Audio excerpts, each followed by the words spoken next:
DT news live 24 ખબર તમે ચાહો। ભાજપના નેતાઓની ખુરશીના પાયા ધ્રુજવા લાગવા જોઈએ।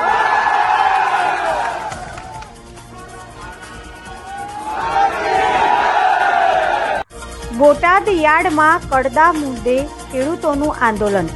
આપ નેતા રાજુ કરપડાએ છકડો ચલાવી એપીએમસી ઓફિસ સામે વિરોધ નોંધાવ્યો। બોટાદ માર્કેટ યાર્ડમાં કડદાના નામે ખેડૂત સાથે થતી છેતરપિંડીના વિડીયો વાયરલ થયા બાદ ખેડૂતોમાં ભારે રોષ જોવા મળ્યો છે। આ મામલે આમ આદમી પાર્ટીના નેતા રાજુ કરપડાના નેતૃત્વ હેઠળ મોટી સંખ્યામાં ખેડૂતોએ યાર્ડમાં આંદોલન શરૂ કર્યું છે। આંદોલનકારી ખેડૂતોનો આરોપ છે કે યાર્ડમાં કેટલાક વેપારીઓ હરાજી પણ પછી કપાસનું ચેકિંગ કરીને કડદાની યાર્ડમાં ભાવમાં કપાત કરે છે। આ ઉપરાંત ખરીદેલા કપાસને જીનિંગ સુધી લઈ જવાનું ભાડું પણ ખેડૂતો પાસેથી જ વસૂલવામાં આવે છે, જે અન્યાયી છે। આપના નેતા રાજુ કરપડાએ સ્પષ્ટ જણાવ્યું કે જ્યાં સુધી ખેડૂતોની માંગણીઓ પૂરી નહીં થાય ત્યાં સુધી આંદોલન ચાલુ રહેશે। ખેડૂતોએ કડદાના નામે થતી કપાત તાત્કાલિક બંધ કરવા, હરાજી સમયે કપાસનું ચેકિંગ કરવા અને પરિવહન ખર્ચ ખેડૂતો પાસેથી ન વસૂલવા જેવી મુખ્ય માંગણીઓ કરી છે। રિપોર્ટર આસિફ ખોખર, રાજકોટ ઉપલેટા। મારું નામ અશ્વિનભાઈ સવજીભાઈ માંગુકિયા, ગામ દળવા રાંદલના। હું ઘણા ટાઈમથી અહીંયા ખેતીની સાથે સંકળાયેલો વ્યક્તિ છું। અહીંયા મારે જણસી કપાસ લઈને આવવાનું થતું હોય છે અને અહીંયા ભાવ જે ચેક કર્યા પછી જે ભાવ આપવામાં આવે છે અને એ માલ લઈને જ્યારે અમે અહીંયાથી જીનમાં જઈએ છીએ તો ત્યાં અમારી સાથે કડદો કરવામાં આવે છે। કડદો એટલે શું? એટલે કે કપામાં તમારું હવા છે, કપામાં તમારો માપ નથી બરોબર, તમારો ઉતારો બરોબર નથી, આ નામે ખેડૂતોને છેતરવામાં આવે છે અને 80 થી 100 રૂપિયા કે 50 રૂપિયા કે 120 રૂપિયા જેવો ભાવ પાછો મારે છે અને એ ભાવ બંધ થવો જોઈએ, પાછો મારવાનો એવી અમારી માંગ છે। અને અમે અહીંયાથી માલ 5 કિલોમીટર, 4 કિલોમીટર, 3 કિલોમીટર, 10 કિલોમીટર સુધી જીન બધાના આઘા છે, તો અહીંયાથી ઉતારવા પણ અમારે જવો પડે। અમારી માંગ એ છે કે એ માલ તમારે અહીંયાથી લઈ જવાનો હોય। અમે અહીંયા તમને આપ્યો, તમે અમારા માલના કિંમત કરી અમને પૈસા આપ્યા એટલે અમે અહીંયાથી છૂટા। માંગ પૂરી ન થાય ત્યાં સુધી અમે રાજુભાઈ કરપડા જેવા આગેવાનોની સાથે અમે ખેડૂતો આ મુદ્દા ઉપર લડતા રહીશું।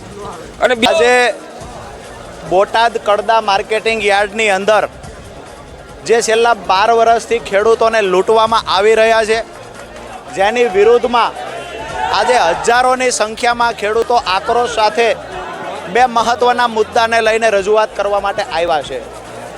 એમાંની જે પહેલી માંગણી છે કે હરાજી સમયે વેપારીએ જે રીતે કપાસને ચેક કરવો હોય એ કરી લે, પરંતુ હરાજીમાં ભાવ નક્કી થઈ ગયા પછી કોઈ પણ ખેડૂતનો ભાવ ઓછો કરવામાં ન આવવો જોઈએ અને ખેડૂતને એવું પણ કહેવામાં ન આવવું જોઈએ કે અહીંયાથી કપાસ પરત લઈ જાઓ। એક વખત હરાજી થઈ ગઈ, જે ભાવથી થઈ ગઈ એ જ ભાવથી કમ્પલસરી વેપારીએ કપાસ લેવો પડશે।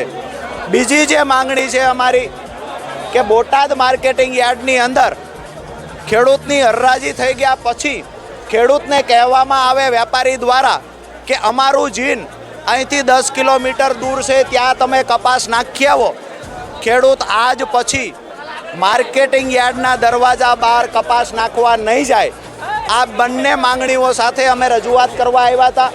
ગુજરાતના કોઈ માર્કેટિંગ યાર્ડમાં આવી રીતે ખેડૂતોને હેરાન કરવામાં નથી આવતા। ચેરમેન દ્વારા 2 દિવસથી મીડિયામાં આવી અને વાતો કરવામાં આવે છે કે અમે કડદો બંધ કરી દીધો છે। અત્યારે અમે કહ્યું કે વેપારી ખેડૂતનો કપાસ હરાજી પછી ફરજિયાત લઈ લે છે, કપાસ પાછો નહીં મોકલે। આ લેખિતમાં બાહેધરી આપો। ચેરમેન લેખિતમાં બાહેધરી આપવાથી ભાગી ગયા છે। મતલબ મીડિયા સામે આવી બોટાદ માર્કેટિંગ યાર્ડ ચેરમેને કરેલી વાતના દાવા પોકળ સાબિત થાય છે। આજે જ્યારે લેખિત માંગણી કરે છે ખેડૂત તો ચેરમેન આપવા તૈયાર નથી। ભૂતકાળમાં પણ આવી મૌખિક વાતો ચેરમેનોએ કરી છે અને ખેડૂતોનું શોષણ યથાવત રહ્યું છે। આ બે માંગણીઓ જ્યાં સુધી સંતોષવામાં નહીં આવે ત્યાં સુધી બોટાદ માર્કેટિંગ યાર્ડમાં ફરી વખત હરાજી નહીં થાય તો ખેડૂતોએ નિર્ણય લીધો છે।